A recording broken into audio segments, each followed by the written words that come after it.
Hey guys, I'm back with another video, and this video is about upgrading your computer.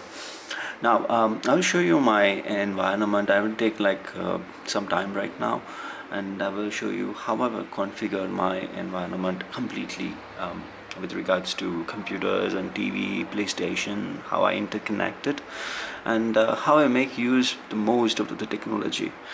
Now, I have upgraded my computer. It's not a complete upgrade, but it's a partial update. Say I've brought new things, and I am fine with the old things. Though it's kind of a little lazy, but then overclocking and fine tuning that makes my day happy. So now I'm gonna give you a guide about it, like how to set it up, all those things. Yeah, basically that's what I wanna do. Yeah, so let me start from the scratch. Now, scratch being you when you need a gaming PC in India, you need to spend about 50,000. Yeah, probably it's coming around 30, yeah, 30,000. Nowadays it's kind of cheap to get very good products, but you get new products again, and that makes the customer confused on what to buy. Now, you can approach me for any kind of help or suggestion. I can help you with that. There shouldn't be a problem about it. Basically, let me start with from the scratch. Now, there you can see that's the power supply. It's from Zibronics.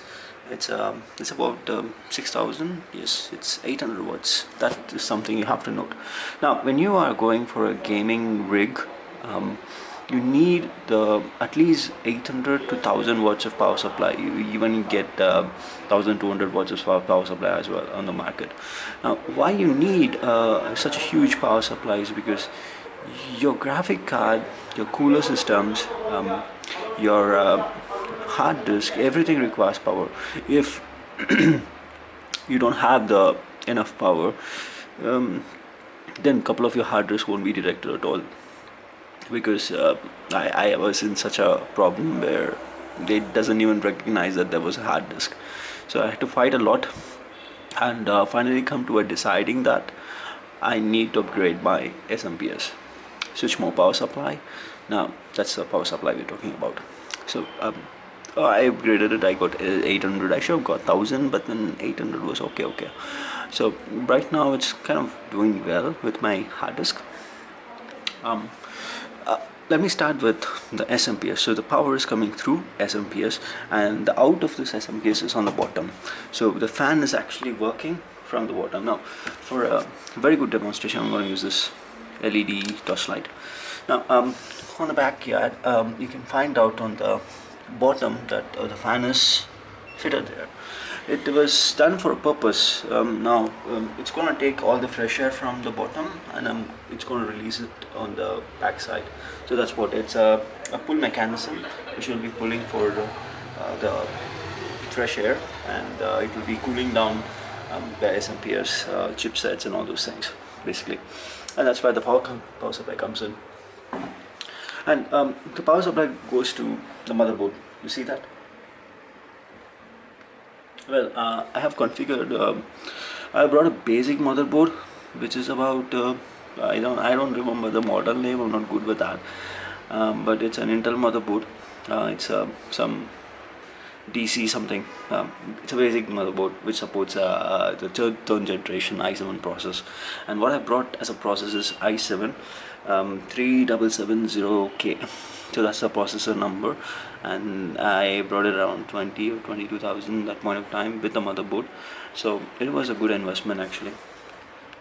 The crosshair which you're seeing right now is a recent purchase, and I'm really happy that I brought it. It's a liquid cooling system. It has a dual fan, and that's the reactor you can see there, and that's the graphic card there. So from the motherboard, from the SMPS, the connection comes to the motherboard, and basically it powers the entire motherboard, whatever is fitted inside. So the fans for that cooler is also attached with the motherboard. Actually, it's attached with the processing unit of the cooler, and from the cooler it takes from a motherboard. Actually, it's basically the power is getting connected over here somewhere. So this case has a special feature called USB 3.0. Now that wire you see, the big wire, that's the USB 3.0. Now I can use the USB 3.0 from right over here. So you can see that, right? So it's a new feature which has been added to this case what you're seeing right now, and it's a very good feature actually. That's the reason I paid 3,000 for this Cooler Master case. And I will tell you about the fan system and all those things, but let me just tell you that this is like you don't need screws to screw up your hard disk and CD-ROM. It comes with the device free or tools free handlet. You just have to put it inside and turn it in a clock way, so that it is like this. So I cannot even I cannot try removing it. So it's basically a very good neat feature, but they have given only 1, 2, 2, 3. So they have given only 3 of these fittings. I think they want us to buy the rest of it. So but that's enough for me, because I use a 2 TB hard drive and a 250 GB hard drive. Now all my data will be stored in the 250 GB hard drive, and my 2 TB hard drive would have all the games, movies, TV series, basically everything. So that's the plan here, so that I don't have any dependencies on any of it. Like I don't have the dependency like I use only one hard drive, and that one hard drive is for the operating system. So the operating system is basically slow because I'm watching a movie. No, that's not gonna happen. My operating system will be running from one hard drive, where the movie will be running from another, so that I cut the dependency there. So that's the reason why I have it. Now let me talk to you about the graphic card over here. Now this graphic card which I have has a dual fan, which they call dual C. It's actually factory overclocked, and you can still overclock it by the software they have provided. It's from Asus. The graphic card is it's basically I cannot remember of it right away. Okay, so it's a NVIDIA 560 Ti, and it has about a GB of RAM, which can do immense graphics. So I'm currently playing Battlefield 4 with ultra setting. I don't know, it lags at some point of time, but then I reduce to high. It works perfectly. I get at least 40 frames per second to 50 frames per second in the game. It's a very rich experience for the amount you get to pay for this, and it's been like 3 years since I have this graphic card. It's completely blows your mind off, because I could play the latest game, because this is the 3rd generation, I think, the next generation era, where you get the PlayStation 4 and the Xbox One. So all these games can be played in here, but not to the ultra settings. But you can manage ultra if you can sacrifice, or you can fine-tune the shadows and all those things, or reduce the anti-aliasing. Yeah, basically you can play ultra setting, but not fully ultra, but partially ultra. Yes, you can. And why I brought this cooler, for God's sake, it's so huge. It has taken up like 20-30% of my cabinet. Oh, there is a reason to it why I brought Crosshair. It's basically increasing the lifespan of your processor, because the cooling system which comes with this is crap. I don't mean any offense, but it's crap when you have this high-end game going on, where your processor is being used to 3.9 GHz. Yes, that's a problem, because my CPU processor can go up to minimum to 3.5 GHz to maximum as 3.9 GHz, so which burns the CPU's life. So I thought of getting a cooler which has 5 years warranty. This has 5 years warranty. It's from Crosshair, and this is something called H80i. So I have it right there. I haven't even packed it up. So Basically this keeps my CPU cool to 30 degrees Celsius. Now you can go for some kind of a liquid nitrogen based cooling system, but that's something way beyond comparison, and also it gives you like minus degrees and all those things. So you can check out the Google or the YouTube for videos like that. I've been thrilled by the way they use it to overclock it by cooling down the CPU. And one guy even did something like this. He went ahead and cooled down the CPU to minus 20 degrees.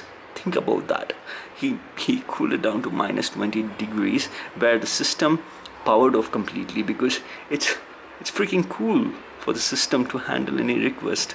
So even more cool would bring you down, even the high heat would bring you down. So anywhere less between 20, 30, 10, that's amazing. That's something which your CPU has to be all the time when it's when it's processing a request or not processing a request, when it's high or low in the percentage of usage, really doesn't matter.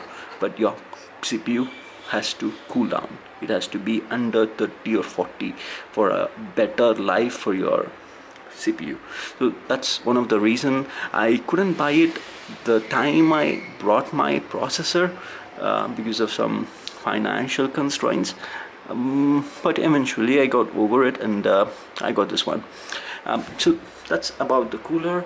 And the CD-ROM, I basically don't use it much, but sometimes yes, I do. The fans are amazing. Now I will be explaining you over how the air is flowing through. Now the air is coming through this way, like it comes through. Yeah, the air is coming through this way. So there is a fan, you can look at it, right? So if I turn it on, you can get a better view because it glows in red. So the air is coming through this way. So this is a pulling mechanism where this fan pulls the air inside, and once the air is here, now SMPS has its own thing where it pulls the air and exits. It's in this way, pulls the air, so it comes from here and it puts it outside here. So this is a rotating, so it doesn't even come here closer to this. Now these two fans over here, you see it? So these are like you can control it actually by installing the third party or the ASUS software, which overclock, even overclock fan speed, everything you can control it. Now these two fans are gonna push the air outside. It's gonna push the air outside. So it's a push mechanism where it pushes the air outside. So these processor would create more heat. So it's gonna push it. Now here the cooler is gonna bring in some new cool air, because both the coolers, you can see that there are two fans configured here, correct? So this is the reactor and that is the processor. So I'm sorry, it's not a processor, it's a fan. So you can have a better view from here. This is a fan from Crosshair, and this is also another fan from Crosshair. So the first one is gonna pull, and this is also going to pull. But why I configured, they've been saying that pull and push is what is required, but I just want to make this cool. I just want to make this cool, completely cool. So I'm gonna pull this air inside completely, so all the air is gonna come inside, and it's gonna cool my entire system plus this one, whatever it is. So that's the processor there. That's the tube where the cooling is actually done, and I have about 8 GB of RAM. One is a normal RAM, another one is Crosshair.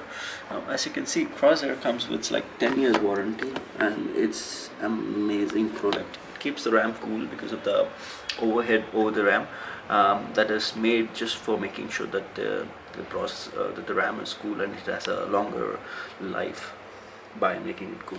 So that's all about it. That's all about the computer right now. So what is the thing I will do right now is I'll boot my system, right? So the switch is right over here.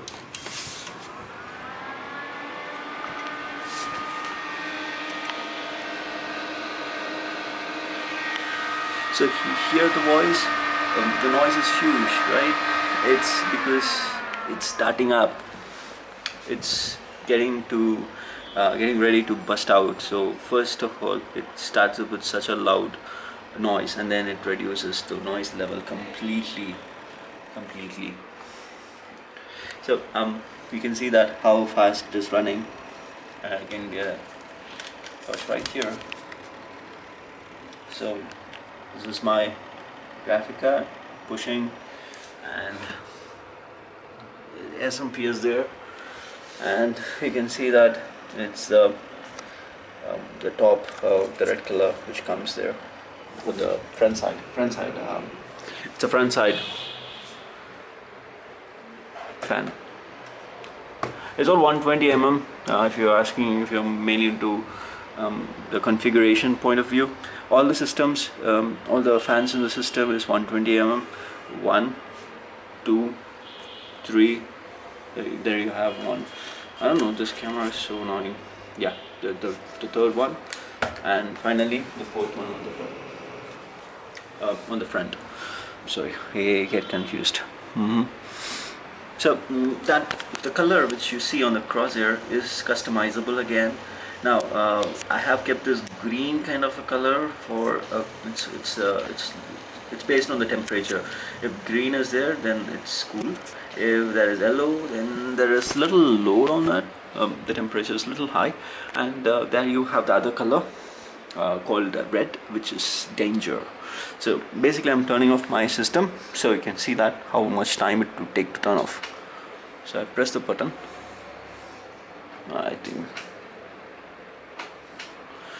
I have to log in, then power shut down, right? So you can count the seconds, and should not take more than 3-4 seconds, and that's it. It's done. It's shut down completely. The first thing you will get an acknowledgement that it is shut down is a crosshair. It's getting turned off, and now I'm going to start it up. We're going to count it.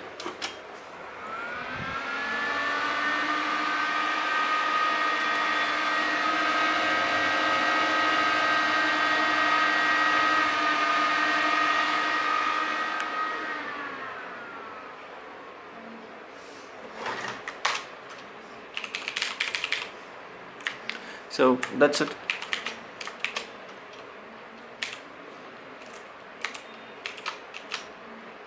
I'm typing my password because I have too many. Oh god.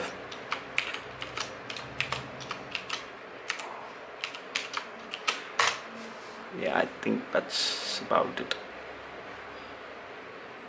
Oh yeah, there you go. So so that's the view on how it's done. So that's the desktop. As you can see, it's Windows 8.1. There you have the start button that specifies that it's Windows 8.1. And now let's talk about how do I connect between my system and my this one. Everything is interconnected from the set-top box till the TV and the computer. So the set-top box has two TVs. I have one in my hall and the other one is over here. So I can watch the set-top box, whatever playing on the set-top box with there, and also with here. I can share the connection. Don't ask me why and how, because that's not something I'm going to tell you. But yeah, you can write me a mail or something. I can tell you that how it's done. So basically, my TV is 47 inches. What I've done here is I've connected one HDMI, actually one HDMI and one USB cable for my 1 TB pen drive. And the other thing is, like, I've connected the network cable where there are two things you can do with the smart TV. I'll tell you about that. And then you have the ordinary cable connection which comes from the set-top box, and you have the monitor. Now how I'm going to connect the computer with the CPU. So I will have a direct connection. So I use this to connect to my video card over here. I can connect to my video card over here, or else I don't have to. I can have a dual connection or even 3 connections from my Asus graphic card. One is through HDMI, which I'm already connected to my monitor currently. Another one is the DVI video, and you have the DVI video. Another one, I think, I'm not sure. So basically, it's how I connect, and there are 2 ways you can reach from your computer to your smart TV. Okay, one is by cable. That's the router I'm using. It's a built-in router. I'm not sure if you can see it. Yeah. So that's the built-in router I'm using. So it can, I can configure up to 4 LAN, and it's basically Wi-Fi. Now I can connect up to 4 LAN. Now, why am I using 4 LAN? Well, 2 LANs are one for my computer, one for my TV. Now I can connect my TV with the Wi-Fi itself because it's all inside the over the network. So I can connect my TV and Wi-Fi. But when I am streaming a movie with about 20 GB or 40 GB movie, where like I have downloaded the Blu-ray rip, not the rip, the Blu-ray version of Avatar. I have the DVD with me, or the Blu-ray disc with me. I put it on my computer and I want to stream it on my TV, my big ass TV. How do I do that? I cannot trust on Wi-Fi because it buffers, it keeps buffering. So the best way I can do make this work really fast is by the network cable. So network cable has 100 Mbps, and it can stream files which is about 20-40 GB without any hassle. So basically that's the reason why I used a network cable rather than, yeah, it would be looking messy because it's not through the Wi-Fi and all those things, but anyways, you can stream fast, you can get the load fast. Basically you can do everything. Also you can share your screen of your computer directly to your TV. So that also is possible because your TV and this one is next to next. And then there is my PlayStation. It's kind of hiding right now, but that's where the PlayStation is. PlayStation is it has the jailbreak. Obviously, I'm not a rich person to buy games every time they release it, so I basically download all the games here. This is the 1TB Western Digital hard drive, so I put it there. It's formatted with FAT32, so basically it has everything. Every game's like about 60, yeah, 50, I think 50 GB content is there. Basically that's the setup I have here. So everything is interconnected, and I just formatted and installed the Windows 8, so I don't have that tool. It's called Plix media server, where I can host something over in my computer from a hard drive, and I can view it wherever the Wi-Fi gets connected to. But for my TV, it's going through the data cable, so the network cable, where it's gonna stream literally fast. So that's how I have configured. It's almost going to be 30 minutes of a video right now, so I have to